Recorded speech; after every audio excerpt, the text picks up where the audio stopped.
Bien, vamos a hablar de economía, vamos a cambiar de tema, ustedes lo están viendo ahí en su pantalla. El Banco Central redujo la tasa de política monetaria a un 5,5%, todo esto debido al contexto del enfriamiento económico que se vive en nuestro país, también consecuencia de lo que está ocurriendo en el mundo. Vamos a bajar esto, vamos a analizarlo con Rodrigo Palma, él es economista de la Universidad de Barcelona.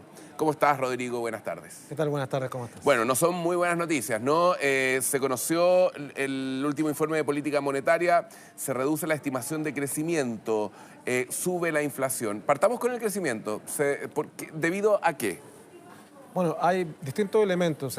Lo que plantea el Banco Central en el informe de política monetaria es fundamentalmente que a principios de año observamos que habían presiones hacia el crecimiento en la economía y poco a poco estas presiones se han ido desinflando. Estamos viendo que el crecimiento económico ha venido cayendo de manera importante.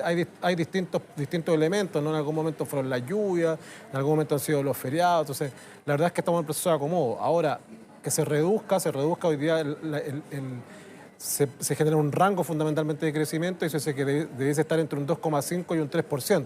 Las estimaciones nuestras siempre han estado dentro de ese rango, nosotros creemos que vamos a crecer un 2,8%, las que realizamos nosotros. Ahora, el Banco Central dice que va a ser de un 1,8%. No, se supone que fijó un rango entre el 2,5 y el 3%. El 2,5 y el 3%. Del año 2024. Ah, perfecto. Ahora, si uno proyecta eso para los próximos años, ¿se va a mantener esta tendencia de una economía más bien estancada, que en algún minuto tuvo cierto dinamismo post-pandemia y que de pronto se frena? ¿Va a pasar lo mismo en los próximos años? ¿Se puede proyectar o no? Se puede proyectar que en un buen escenario vamos a crecer tasas del 2,5%. Eso sería un muy buen escenario. Lamentablemente estamos en una situación donde el crecimiento potencial de Chile es muy bajo y algo tenemos que hacer para poder modificarlo, ¿no? ¿Y qué falta inversión? Fundamentalmente innovación. Fundamentalmente tenemos que ser más productivos. En este sentido, por ejemplo, se han desarrollado algunas políticas que son favorables para los trabajadores, como por ejemplo el aumento del salario mínimo, como por ejemplo las 40 horas, pero necesitamos ser mucho más productivos, cosa que en una menor cantidad de tiempo podamos generar mucho más y eso va a hacer que además las empresas tengan mayor crecimiento, que los sueldos también crezcan y va a hacer generar un mayor crecimiento económico. ¿El desempleo influye de manera importante o no? O sea, lo que pasa es que el desempleo es una consecuencia de que el crecimiento económico no sea tan alto. En la medida que tengamos una mayor cantidad de crecimiento económico, vamos a necesitar una mayor cantidad de trabajadores, por tanto el desempleo va a tender a reducirse. Hoy día lo que tenemos que trabajar fundamentalmente, pensando en el largo plazo, es de qué manera hacemos que el país sea mucho más productivo y que aumente la productividad de los factores. De esa manera vamos a crecer mucho más y vamos a tener más empleo y vamos a generar un círculo virtuoso finalmente. Ahora, Rodrigo, esto es una proyección que se hace de la actividad no minera, ¿no? Porque uno ve, por ejemplo, lo que ocurre con el litio y uno podría pensar que por ahí vendría una mejor perspectiva económica para el país, pero ¿de qué otra manera se puede generar mayor inversión, innovación? ¿Cómo podríamos volver a crecer a esas tasas del 5 o el 6%? Claro, lo que te decía, para poder crecer tasas del 5 o 6% tenemos que necesariamente ser más productivos. ¿De qué manera podemos ser más productivos? Una de las maneras, por ejemplo, es desarrollar innovación. El país, para que tengamos como referencia, está invirtiendo cerca del 0,3% del Producto Interno Bruto en innovación. Un país desarrollado lo hace cerca del 4% del PIB. Entonces, efectivamente, es un área que hemos dejado de lado, nos estamos preocupando mucho del corto plazo y estamos dejando el largo plazo de lado. Entonces, nuestro modelo de crecimiento que nos mantuvo creciendo a tasas del 7% en los años 90 se agotó. Entonces, y no hemos sido capaces de generar un acuerdo. Aquí necesitamos un acuerdo nacional de la izquierda, la derecha, el centro, todos los colores políticos, que lleguemos a un acuerdo y digamos, de esta manera nos vamos a desarrollar en los próximos 30 años. Y eso no ha llegado, por tanto, efectivamente tenemos un problema de crecimiento de largo plazo y actualmente además tenemos problemas de crecimiento de corto plazo. Me parece que dejó de ser la prioridad del país el crecimiento, la innovación, la economía. Hay ahora otros temas que se tomaron la agenda, el tema de la seguridad, por ejemplo, ¿no? ¿Qué pasa con otra cifra que no es para nada positiva, la proyección de la inflación? Que era en torno a un 4,2% y el Banco Central dice que va a ser en torno a un 4,5%. ¿Por qué se ha visto influenciada? Hemos tenido en el último tiempo el alza de la electricidad, datos volátiles como el del dólar. Tengo entendido que hasta el transporte ha aumentado mucho, ¿no? Sí, efectivamente. Bueno, tenemos que pensar que la estimación inicial era un 3,5%. aumentó un 4,2 considerando las alzas, se proyecta, ¿no? Considerando las alzas de la energía eléctrica. Ahora a esto tenemos que agregar que el petróleo está bastante volátil, el tipo de cambio está bastante volátil. Hace una semana atrás estaba a 950, después bajó a 900, tuvo 910 y ahora lo tenemos en 920 y algo, no cercioré el número recién, pero en la mañana estaba a 923. Entonces, efectivamente, eso hace que se incrementen los costos de producción. El transporte marítimo, las tarifas marítimas. El transporte marítimo está altísimo, muy alto, muy alto. Por ejemplo, en una empresa que asesoro hicimos una importación hace un tiempo atrás, un flete que nos costaba $2.000, nos costó $3.200. Entonces eso hace que se incrementen los costos ¿Eso de por los el productos costo del petróleo? Eso fundamentalmente por los conflictos internacionales, incluso por la sequía. Porque, por ejemplo, en el canal de Panamá, que antes el flujo era mucho más expedito, hoy día, producto de la sequía, hace que el flujo sea mucho más reducido. Y eso hace que aumenten los costos porque hay mucho más tiempo de traslado, hay más costos de transporte. Entonces, claro, uno de los insumos hay que pensar que entre el 60 y 70% de los productos que nosotros consumimos son importados. Claro. Entonces, cualquier aumento en esos costos, evidentemente nos va a generar un aumento de los precios generalizados, que es lo que nos muestra el IPC. Ahora, fíjate que el Banco Central hace esta estimación sube del 4,2 al 4,5%. Hace como 2 o 3 semanas atrás estuve acá mismo y yo decía que las estimaciones que teníamos nosotros son de un 4,6%. O sea, que podría seguir subiendo, Efectivamente.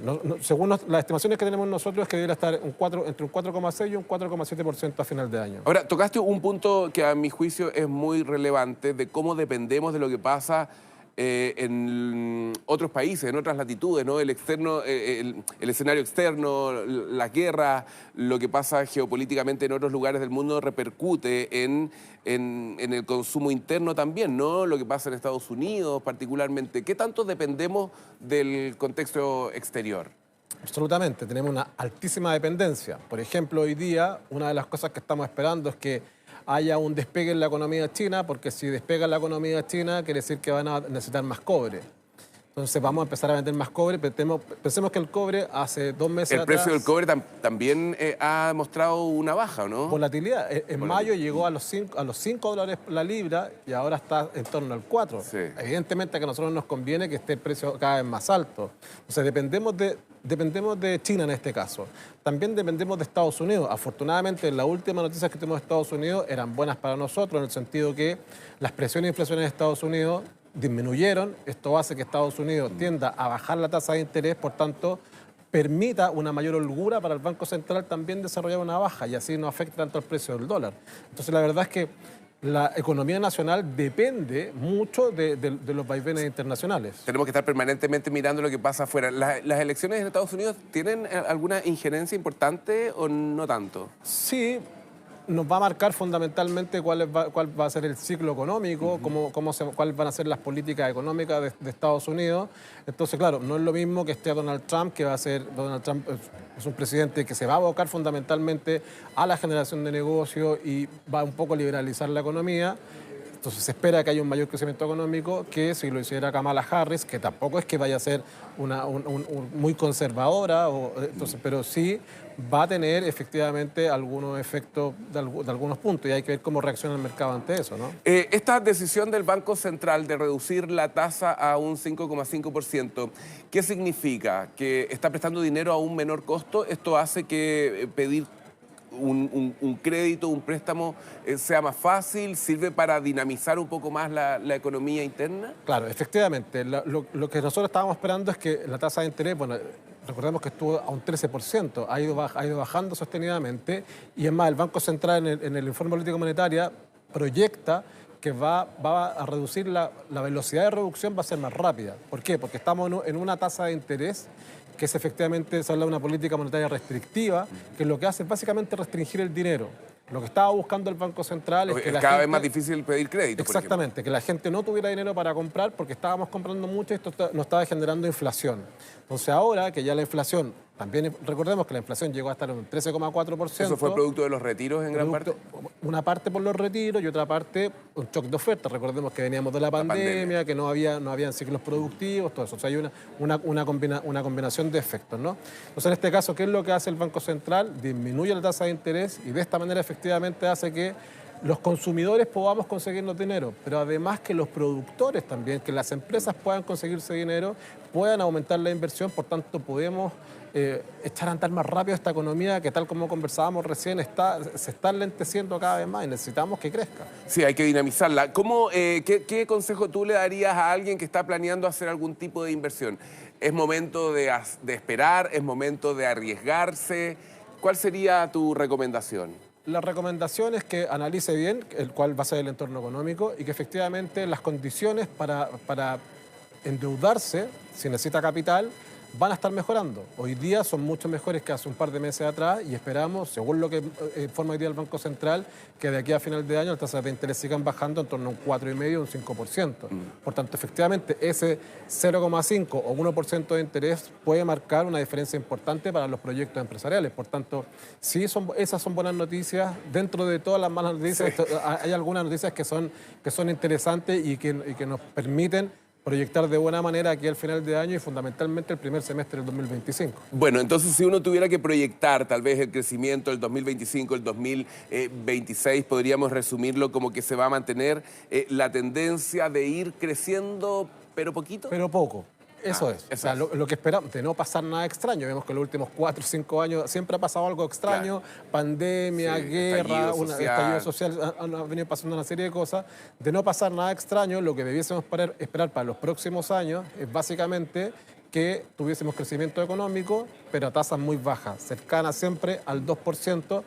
2,5%, que son lo máximo que estamos pudiendo crecer hoy día. Perfecto. Bien, Rodrigo Palma, muchísimas gracias por conversar con nosotros y entender un poquito mejor estas cifras que entrega el Banco Central así, pero hace falta un poquito aterrizarlas. Así que muchísimas gracias. No, vale, muchas gracias a ti por la invitación. Chao, buenas tardes.